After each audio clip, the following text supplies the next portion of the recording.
Namaskar. Welcome to Soul Connections and Awakening with Brahma Kumaris. Welcome, sister. Om Shanti, thank you so much. Om Shanti, sister Shivani. Do you know what Om Shanti means? I am Shanti. A peaceful being. It's a very beautiful greeting at the Brahma Kumaris. It's not just something which is to be, just used as a word, but an entire consciousness which we remind ourselves every time that we greet each other. Om Shanti, I am a peaceful being. Whether I am or not. When I just see children, when they are taught by the parents, say good morning, and say fine, thank you. How are you? Fine, thank you.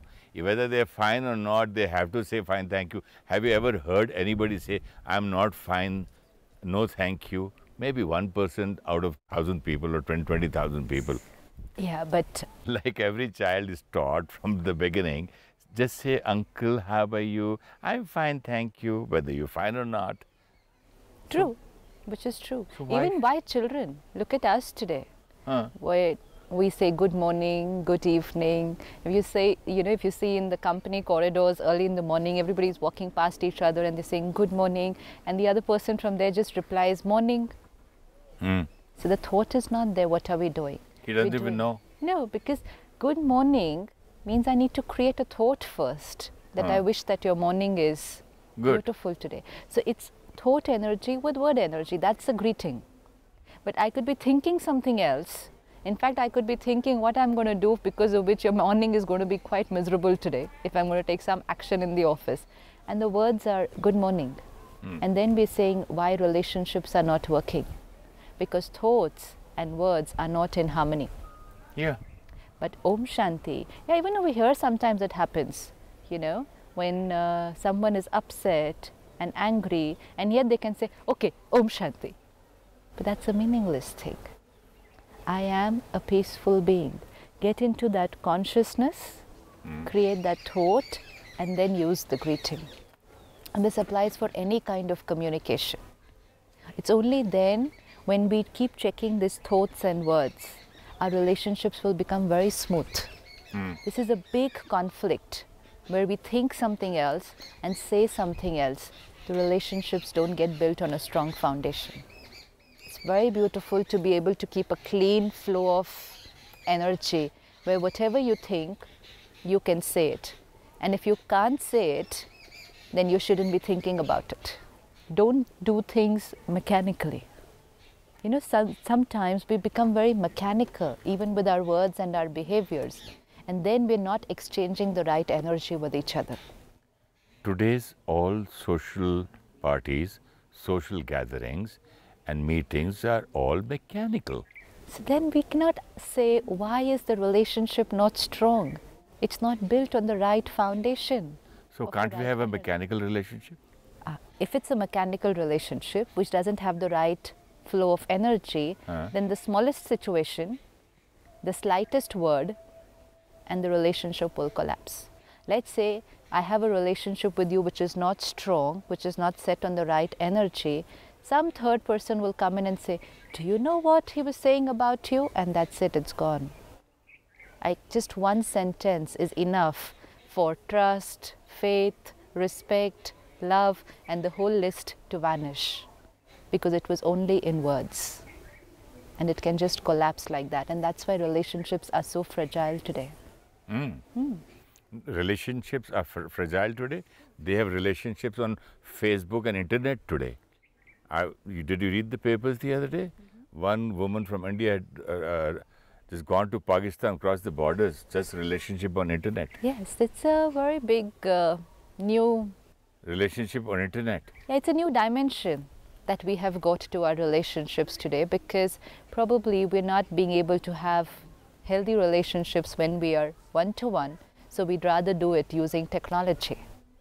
It's easier to do it using technology. That's what I was telling you. Yeah.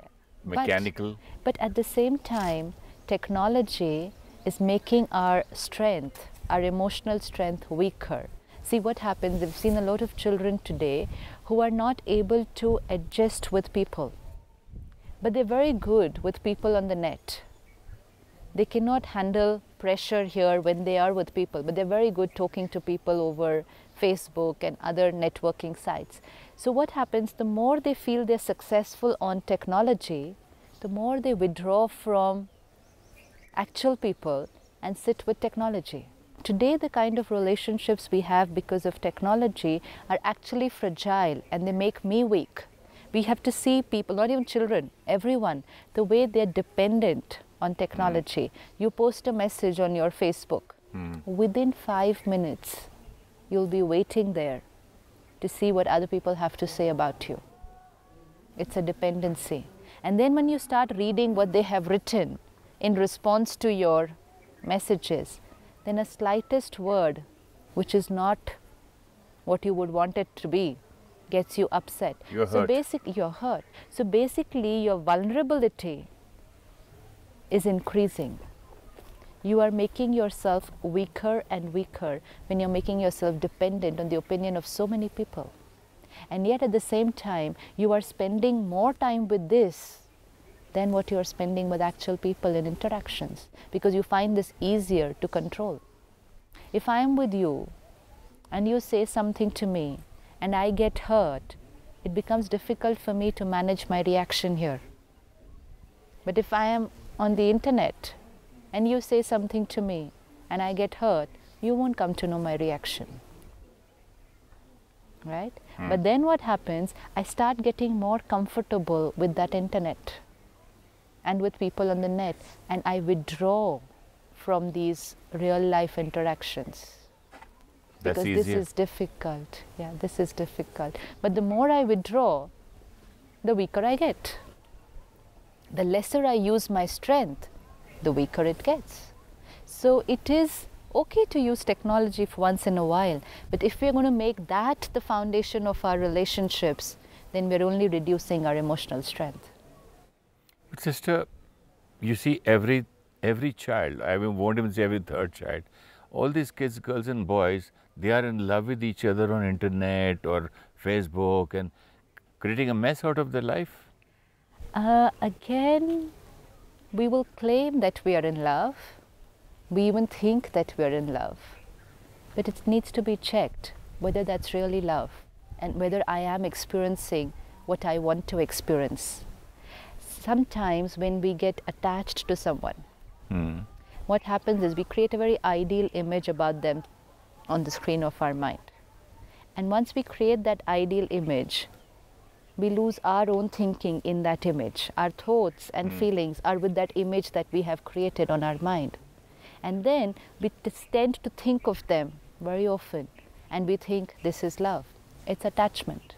Again, when that image and the actual doesn't match, or when the person actually does something which is contradictory to the image that I have created,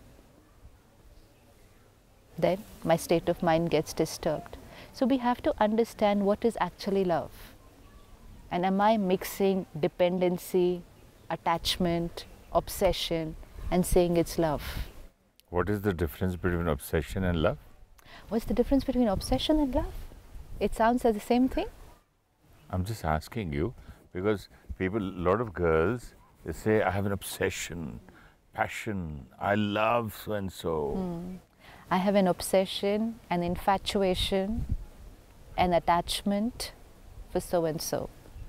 But I love so and so is an absolutely different list.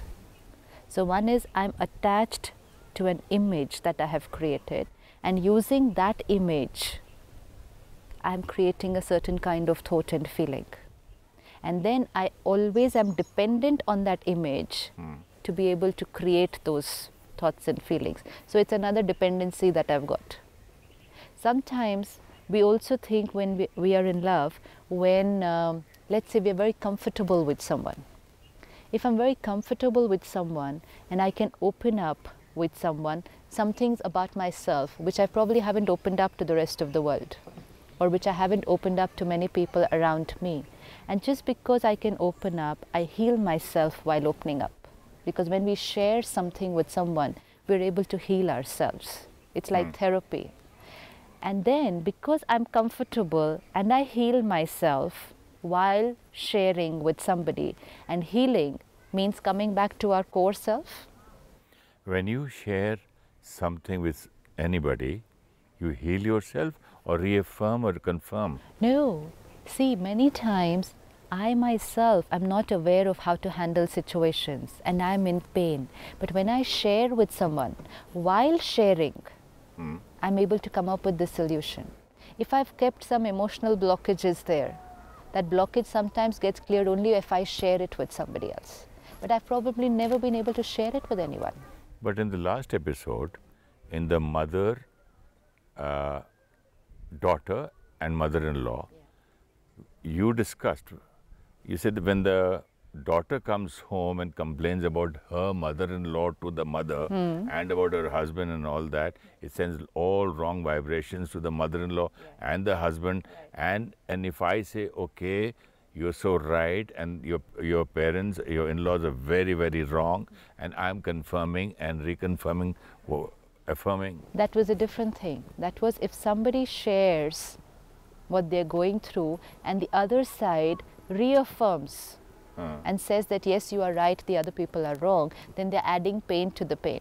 Yeah. But when you're comfortable with someone, it means they're not creating pain when they're sharing. Otherwise, you wouldn't be comfortable. Comfortable means when you do not experience that pain anymore when they are in their company. That's when we say, I'm very comfortable with you. I'm very comfortable when I'm with this person. Comfortable means who's comfortable? I create comfort when I'm with you. Yeah, but who's comfortable? Not the body. Mind. The mind becomes very comfortable when I'm in their presence. Why? Because they're accepting me. And I'm able to open up. Why? Because I don't have to pretend to be anything in front of them. I can be myself. This is how it starts initially. Yeah, but today's comfort is with the computer. Yeah. But when we find someone like this, whom we can be comfortable with, whom we can talk out things with, and we get healed when we are with them, then we think that's love. We've seen people who can be in love with their counselors and psychologists. Doctors. Why? Because talking to them, sharing with them, their blockages got cleared, they got healed. And because they got healed while they were with them, they think they're in love with them. This is healing. It's therapy. It's counseling. It's not love. So these things have to be very clear in our mind so that we know what we're doing and what feeling we're talking about. We've understood spiritually that love is our own sanskar. It's the original quality of the being. But like my other original qualities, happiness, bliss, I was not being able to create them without a stimulant. Today I'm not able to create love without a stimulant. Right. And so when I use someone as a stimulant to create my own inner quality, I think they are responsible for me feeling like this. So why do I say I love you then? Yeah, but then when I say When I see you, I create love in me? Yes, because it's your own nature, it's your own property. And that's why it is sometimes when it's a one-way relationship, the other person is not feeling anything. The other person is not sending any energy. But it can be both sides also. Suppose, let's say if it's one side, let's take that one side. The other side is not sending any energy. That And means then? who's creating it? I'm creating myself. I'm creating it myself. Or maybe I lost it and I'm finding it. Myself, but exactly. I am doing it all by myself. And that's why we can do it even if the other person is on the internet. Then why am I running after that person once I get the feeling? Why does a person run after drugs? Why does a person run after any stimulant? Because he finds bliss. I need that stimulant to be able to create it, because I have not learned the art of creating it without the stimulant. And then if the stimulant is withdrawn from me, you know, there are so many people, if they feel rejected, suppose what they feel is not reciprocated. And if the other person leaves them, we've seen children where the other person gets married to someone else. So they feel so rejected, they actually write to us that they don't want to live anymore, because they think they'll never feel nice ever after this person has left. That's the amount of dependency on the other person they have kept. It's only because of him or her that I was feeling nice. Now I can never ever be happy. This is the amount of dependency we think we have on other people. So what do children do? What do they do? What should children do? It's children or it's everyone today. Okay, what do girls and boys do? Or men and women who are happening, or maybe even married women and married men are doing. So Yes. what do we do? See, again, yes, like you said, married men and women, because of this belief system that the other person has to give me love. So the minute we found someone with whom we were comfortable, the minute we found someone who could accept us, approve of us, appreciate us, we thought this was love. And it was coming from there. That is what we thought. Once we learn to understand ourselves, I understand that love is my core quality, and love is not to be asked from there, but love is to be created and shared. And love means I'm able to unconditionally accept the other person irrespective of what they say or do. How many people can we accept unconditionally?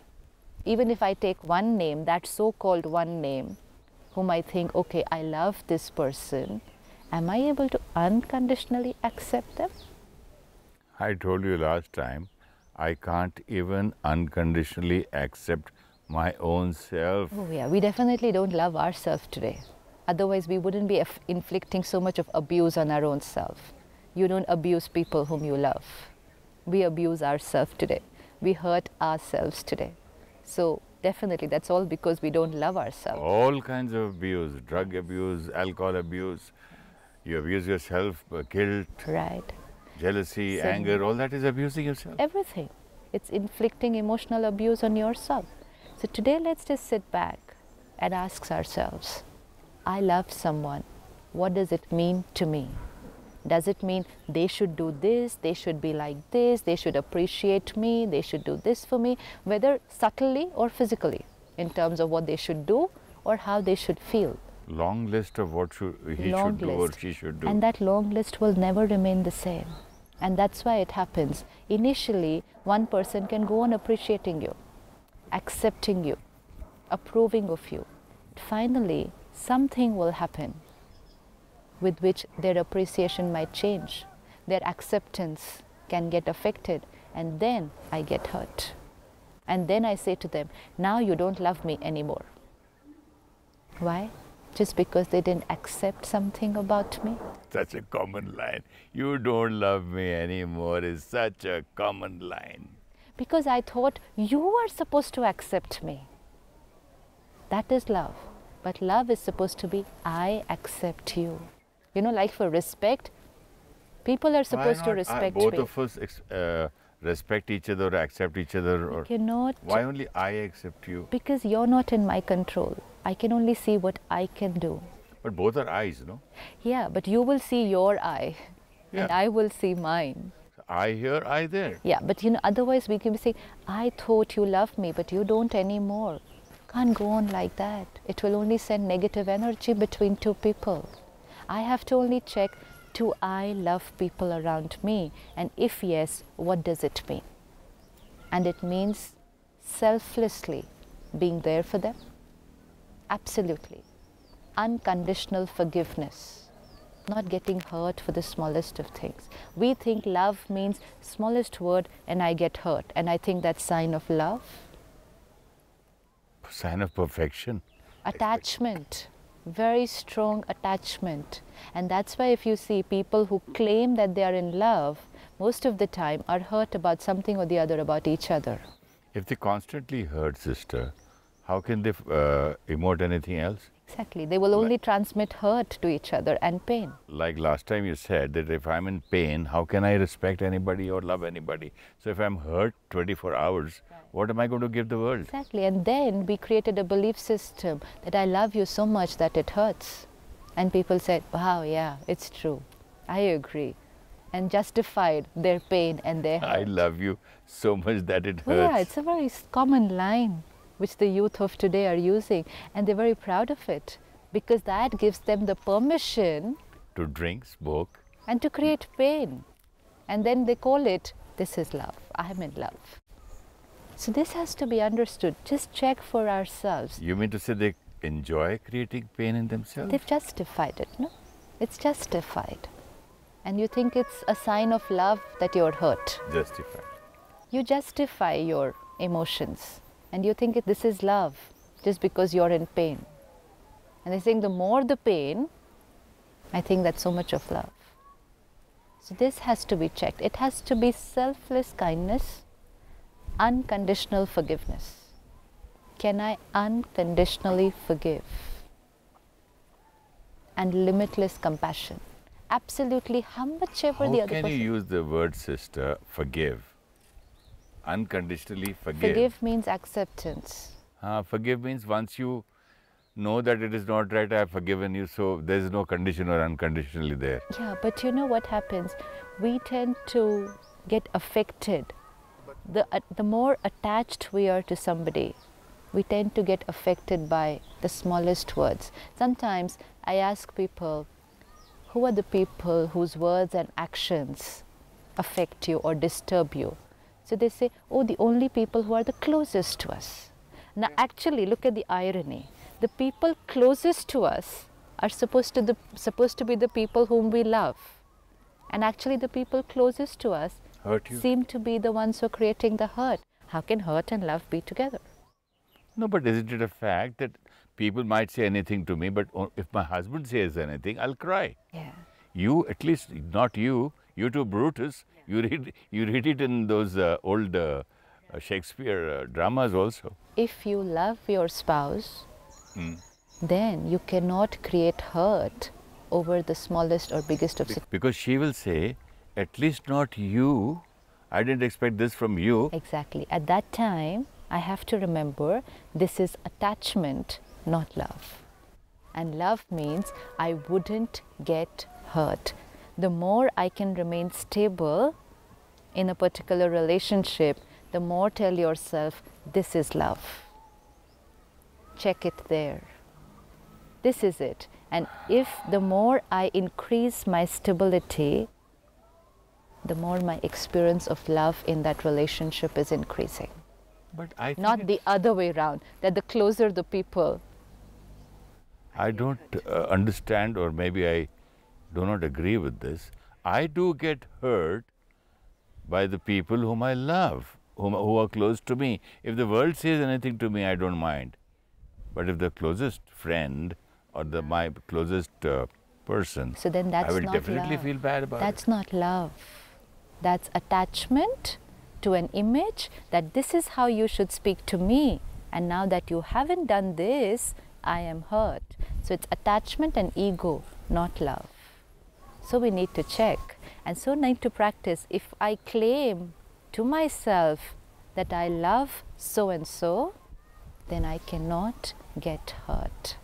Then we said unconditionally forgive every word and behavior and always be there, compassionate. Cannot create pain if they are in pain. That's attachment. We need to separate attachment and love. And if you are in a relationship which doesn't work out, definitely don't go in this vicious cycle of pain saying, oh, I can't live anymore. No, there is nobody on whom we are dependent that we cannot live without them. This is only a thought pattern which gets created. Well, it needs to get cut. If somebody leaves me tomorrow, I have no other choice to live.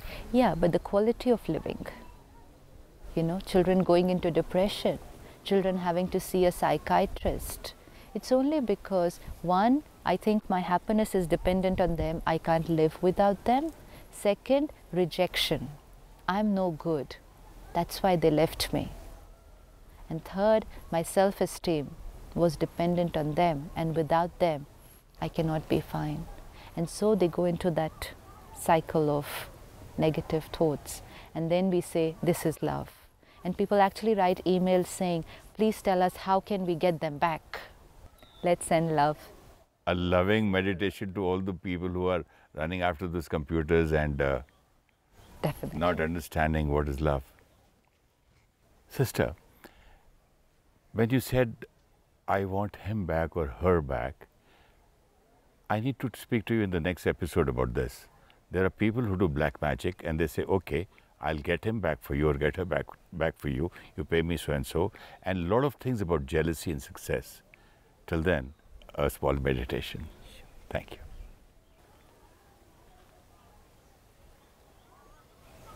Let's sit back.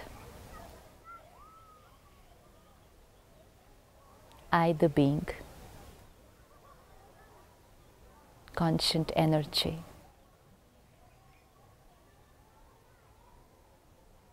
I am a loveful being. Love, that feeling for which I was searching outside. Stimulants, people, objects, I searched everywhere. This is me. I am love. I am complete.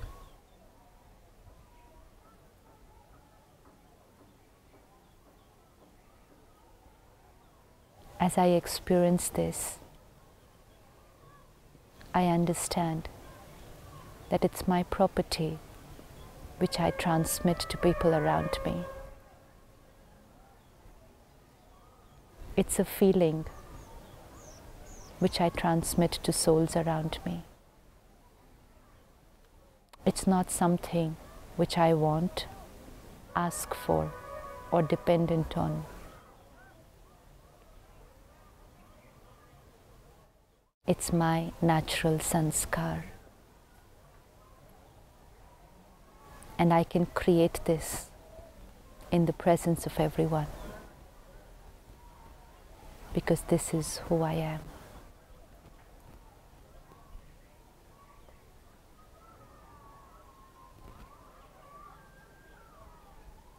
And as I know myself,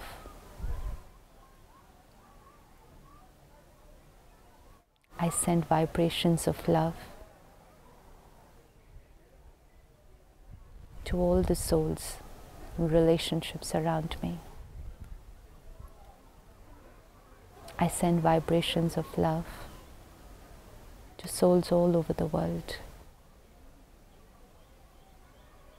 because I, the soul, am in connection through the energy of love.